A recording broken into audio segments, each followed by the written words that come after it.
Hello, I'm the Trek Lad, arbiter of good Star Trek, and this is my review of the first season episode of Star Trek the Original Series, The Return of the Archons. In this episode, while investigating the disappearance of a ship a century before, the Enterprise discovers a world where the population lives in eerie harmony, broken only by Festival, a 12-hour period of mindless violence and destruction. Encountering members of an underground movement, Kirk and crew learn the planet is ruled by Landru, a mysterious figure who maintains control by absorbing individuals into a collective known as the Body. Struggling to resist Landru's influence and avoid becoming part of his soulless society, the crew fight to uncover the truth behind his grip and find a way to free a world that has surrendered its will. Return of the Archons. Okay, so another episode that I'm not a huge fan of. For me, it's mostly frustrating. It's an episode that, again, like so many of Star Trek's strongest episodes, comes with a really good hook, lots of intrigue. I like the first act, but from there,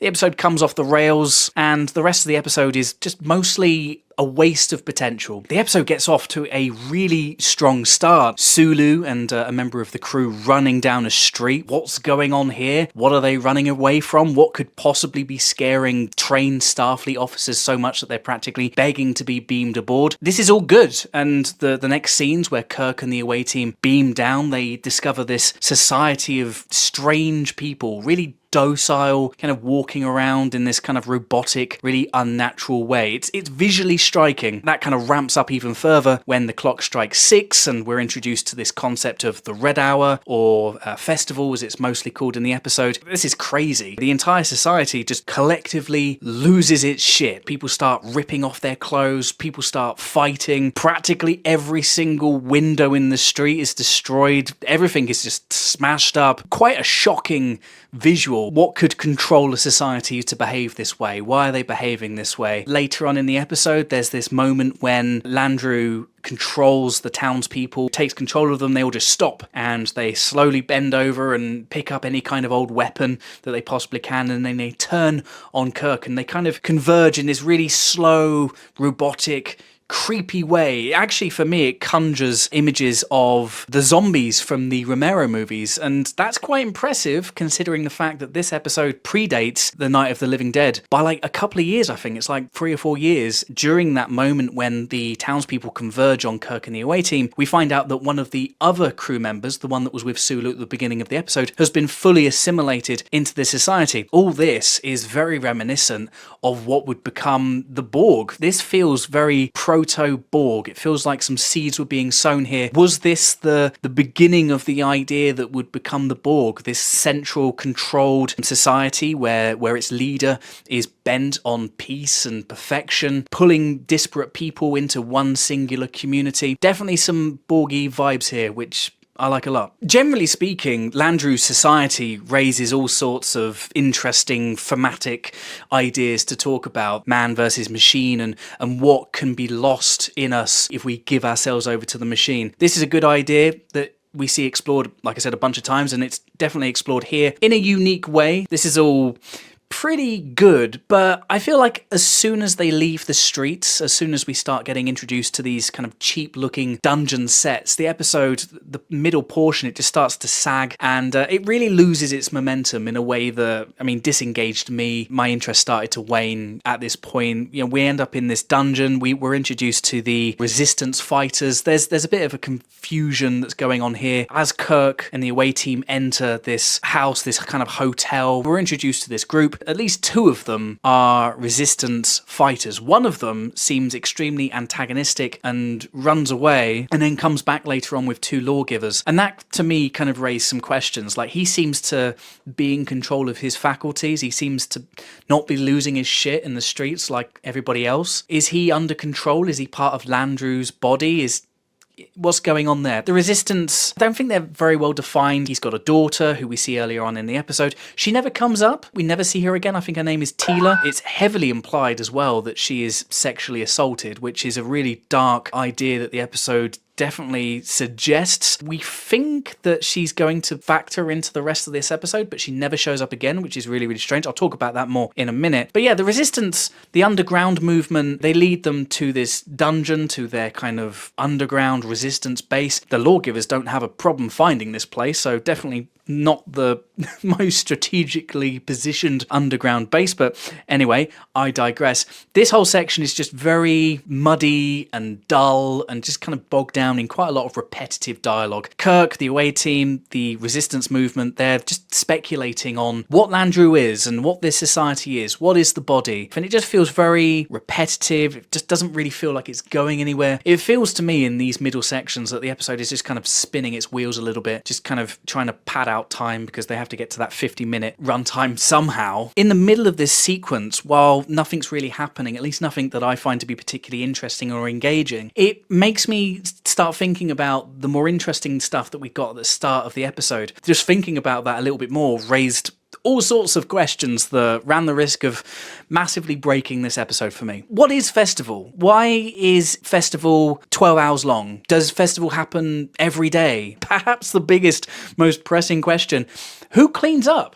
Who cleans up after they've gone about trashing this place? Who replaces all the windows? We see the chaos afterwards. No one seems to be particularly in a hurry to pick it up. Is it a daily occurrence? Because, I mean, that would suggest that they'd be replacing windows an awful lot. So that can't possibly be the case. A lot of questions that are coming about as a result of my disinterest with the middle section. It's also really strange how this episode is paced. It feels at times like the episode is, like I said, kind of dragging its wheels, spinning its wheels. It feels very, very slow and laboured.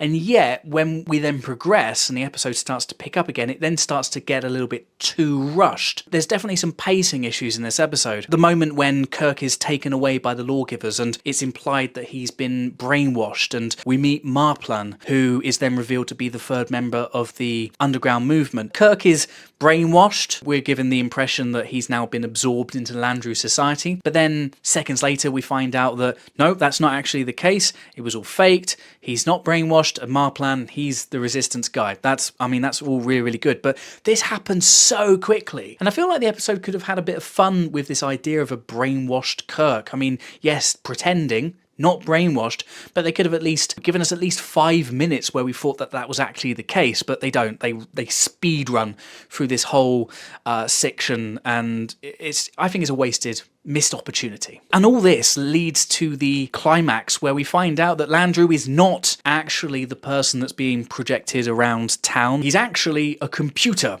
another machine, a machine that Kirk is able to defeat by just arguing with it.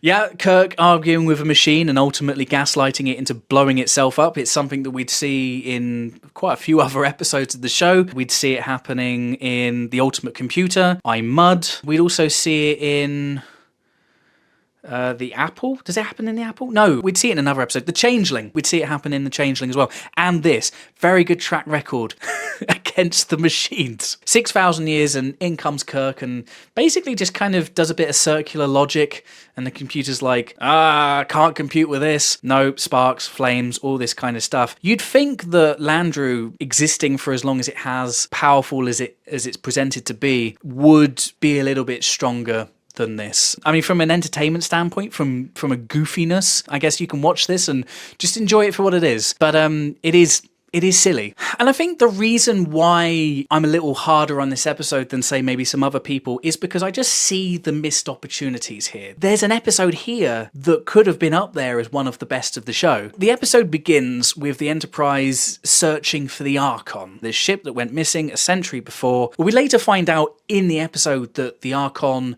much like the Enterprise in this episode, is being pulled into the orbit of the planet Beta 3 by Landru, and that was the ultimate fate of the Archon. The ship was destroyed and any survivors were assimilated into the society. But this revelation happens in like a couple of lines of dialogue. Hear me out, right? How much better would it have been if Landru wasn't actually a scientist that died 6,000 years ago and evolved into this computer? What if Landru actually began life as the Archon's computer? Let's say the Archon is on a 5-year mission, just like the Enterprise is. The computer develops a fault, becomes self-aware, develops a God complex, and begins to think that every organic life form should be part of the body. I mean, these are ideas that we'd see explored in a few other episodes as well. The Changeling, like I mentioned, which obviously would become the motion picture, this idea of bringing man and machine together. The Archon crew, in a panic, try to pull the plug. They crash on Beta 3. Landru wins and assimilates the society, and that society becomes the society that we see. I've said society a bunch here. What I also would have done to have brought this around in a way that's far more satisfying, I would have had it that Kirk doesn't defeat Landru by just arguing with it. Why was Landru so scared of the return of the Archons in the first place? The Archon crew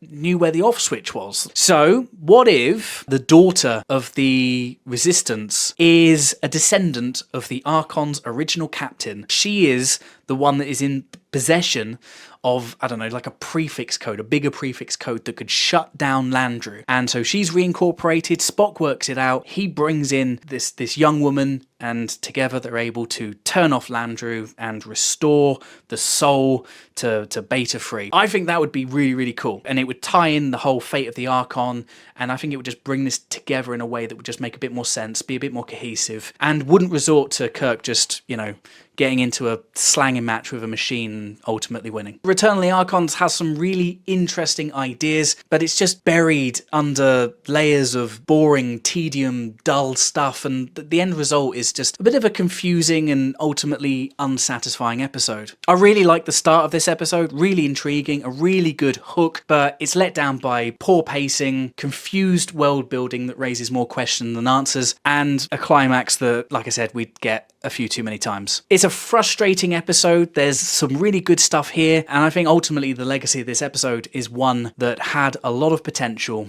but squandered it. I'm giving The Return of the Archons a 4 out of 10. But what did you think of this episode? Did you love it? Did you hate it? How would you rate it? Let me know in the comments below. Thanks for watching, subscribe for more Star Trek reviews, and until next time, live long and prosper.